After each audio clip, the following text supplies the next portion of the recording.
کہ جب یہ 126 دن کا تماشا لگانے گیا تھا اسلام آباد اور وہاں پر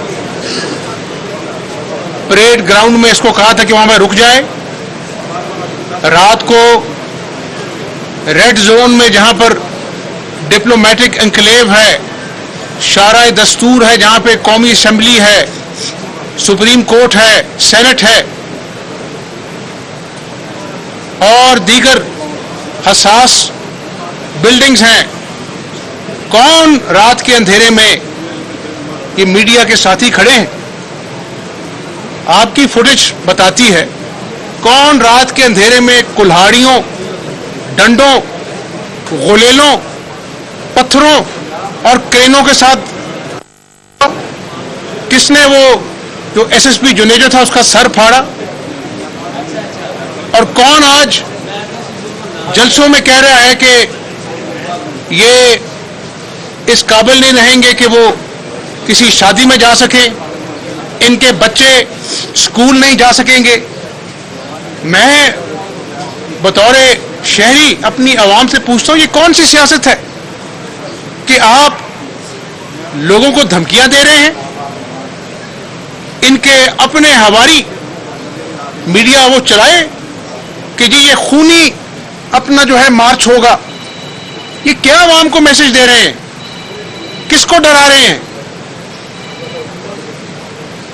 ان ساری باتوں کو مروز خاطر رکھ کر اور پھر اس کو یہ بھی شرم نہیں آتی کہ یہ کہتا ہے سپریم کورٹ کیوں کھلا اس دن رات کے 12 بجے؟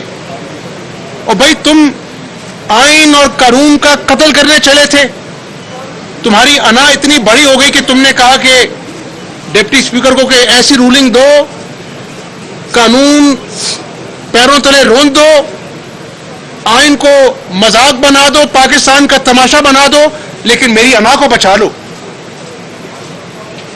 میں صوبے کی عوام سے ہاتھ جوڑ کر معافی مانگتا ہوں کہ آپ کو دقت آئے گی, آپ کو مشکلات آئیں گی, لیکن خدا را یہ دیکھ لیجئے کہ آج پاکستان کی معیشت سسکیاں لے رہی ہے. کل ہی کے دن جو ہے وہ آئی ایم ایف سے پاکستان کے مستقبل کے بارے میں ٹاکس ہو رہی ہیں, مذاکرات ہو رہے ہیں. اس نے پاکستان کی اس ڈوبتی ہوئی معیشت کو سہارا دینا ہے, اور اسی دن اس نے 25 کو چن لیا کہ میں نے پاکستان میں دوبارہ سے وہ 126 دن کے دھرنے والا تماشا لگانا ہے. وہ تماشا نہیں تھا تو اور کیا تھا؟ 50 ارب ڈالر, بلکہ ٹو بی ایکوریٹ 52 ارب ڈالر کے منصوبوں کا افتتاح ہونا تھا. وہ چینی صدر ہم سے کچھ مانگنے نہیں آ رہے تھے, پاکستان کو یہ تحفہ دینے آ رہے تھے. وہ نہ آ سکے. آج بھی کل یاسین ملک کو سزا سنانی ہے پاکستان کے دشمنوں نے, اور میں نے وہ پریس کانفرنس دیکھی کہ اس کی محترمہ, اس کی جو بیگم صاحبہ ہیں مشال ملک صاحبہ, اپنی بیٹی کے ساتھ دعائیاں دے رہی تھی کہ عمران خان تم تو اپنا دوست ہے یاسین ملک کے, تو 25 کے بجائے 26-27 کر لو. اس کے سینے میں دل نہیں ہے. تو میں کہنا یہ چاہ رہا ہوں کہ یہ فیصلہ وزیر اعلیٰ کا نہیں ہے, وزارت اعلیٰ آنی جانی چیز ہے. یہ عزت اس رب نے دی ہے, جب دی ہے تو ایک ذمہ دار پاکستانی کا فرض ہے کہ وہ یہ سوچے کہ جب انتشار اپنی حدوں کو چھو رہا ہے, سیاسی لوگ ایک دوسرے کی شکل دیکھنے کے روادار نہیں ہے, جلسوں میں یہ ترغیب دے دی جا رہی کہ دیکھنا میرے کارکنوں, میرے شیرو, یہ شادی میں نہ جا سکیں, ان کے بچے اسکول نہ جا سکیں. اور یہ جو واقعہ ہوا ہے, اس بیٹے کی سسکیاں دیکھ لو عمران خان. میں سیاسی بات نہیں کروں گا, لیکن جو نفرت انگیز انتشار تم نے اپنے کارکنوں کے سینے میں ڈال دیا ہے, یہ اس کا شاخسانہ ہے. کہ اتنی نفرت بھر دی ہے کہ اس نے گولی مارنے سے پہلے یہ نہیں دیکھا کہ یہ بھی پولیس کا ایک بہادر سپوت ہے, یہ بھی کسی ماں کا بیٹا ہے, یہ بھی اپنی فرض نبھانے کے لیے آیا ہے. کتنے ہی جلسے ہوئے یہاں پر, کتنے ہی تماشے چلے جس میں اس نے اداروں کے خلاف زہر اگلا اور یہاں تک کہہ دیا کہ یہ حکومت جو آئینی ایک ووٹ آف نو کانفیڈنس کر کے آئی ہے, اس سے اچھا ہوتا کہ اس ملک پر ایٹم بم گر جاتا. اس شخص کا دماغی توازن کیا ہوگا؟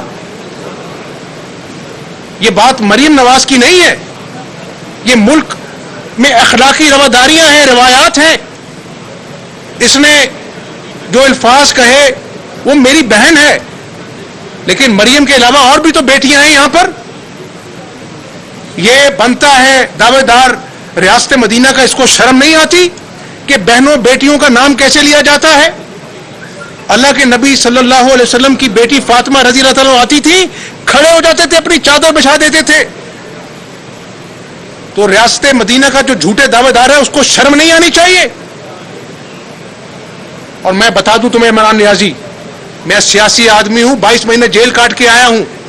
نواز شریف نے جیل کاٹی ہے, شہباز شریف نے جیل کاٹی ہے. میں انتقام نہیں لوں گا, لیکن میری پاکستانیت کا تقاضا ہے اور اس بیٹے کے آنسو سے میرا دل چھلنی ہو گیا اور میرا ارادہ مصمم ہے کہ آپ جلسے بھی کریں, جلوس بھی کریں, لیکن اگر تم سیاست کی آڑ میں انتشار کرو گے, پاکستان کے آئین سے کھلواڑ کرو گے. یہاں پر اس صوبے میں آج 2 مہینے ہونے کو آئے ہیں, پتہ نہیں کہ گورنر کب آئے گا.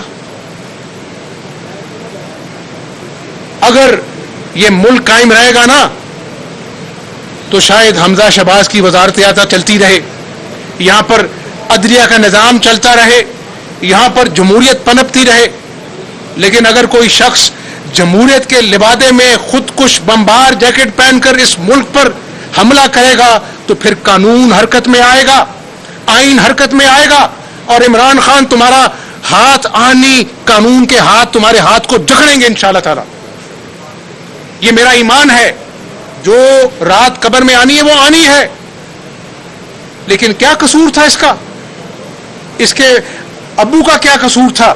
اس کے 8 مہینے کے بھائی کا کیا قصور تھا؟ میں کوئی یہاں پر سیاسی ڈائلاگ نہیں بولوں گا, لیکن پھر قوم کو کہتا ہوں کہ نفرت کی آگ جو اس نے پورے پاکستان میں پھیلا دی ہے,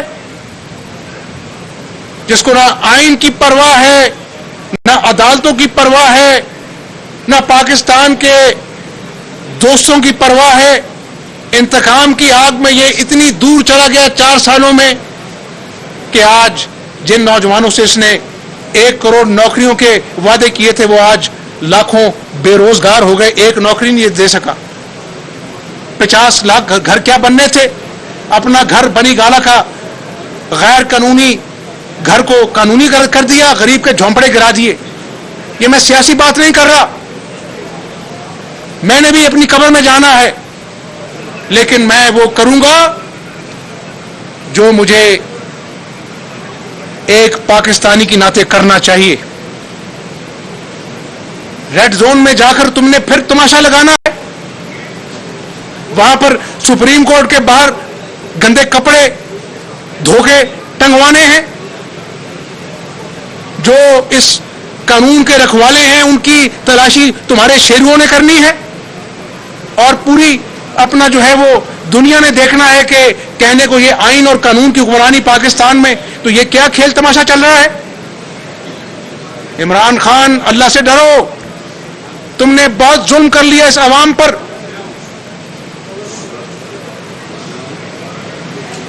اس لیے میں پھر اپنے صوبے کی عوام سے معافی چاہتا ہوں, دل پر پتھر رکھ کر یہ سارے اقدامات کر رہے ہیں کہ ایک دن مشکل کا ہم اگر برداشت کر لیں تو شاید جو تماشا اس نے اسلام آباد میں لگا کر پورے پاکستان کو جیم کرنے کا منصوبہ, اس کے جو ناپاک عزائم ہیں اس سے شاید ہم بچ جائیں, اور یہ جو سسکیاں لیتی معیشت ہے شاید بحال ہونے کا موقع مل جائے.